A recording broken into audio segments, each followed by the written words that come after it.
हरि के गुण गाइला से पाप कम होला। तो हमने हरि के दरबार में आइल हरि के गुण गावे खातिर कैसे गावे खेसारी जी के होली के गाना आइल बड़ा बढ़िया बारह भेल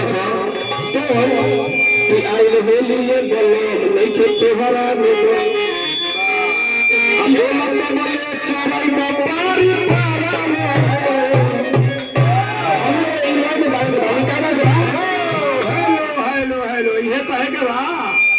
मंदिर में आल बानी सब नहीं जाए थे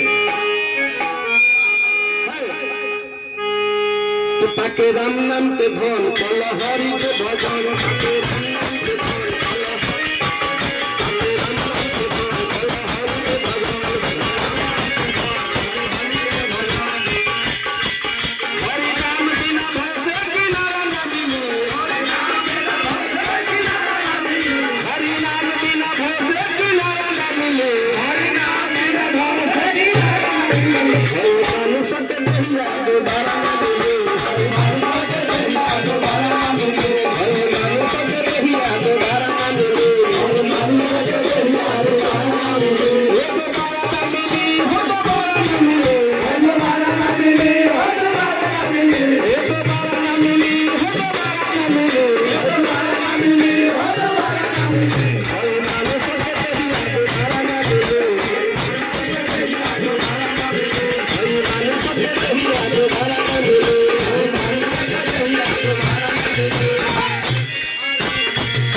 यही से भक्ति करो भजन करो आके कोई लोग जाने कमाई आके कोई लोग जाने कमाई जब ऊपर आता भगवान में खाए तो हाय हाय कर लो लेकिन जब तक ये उनका इशारा ना हो तो कुछ ना बताइए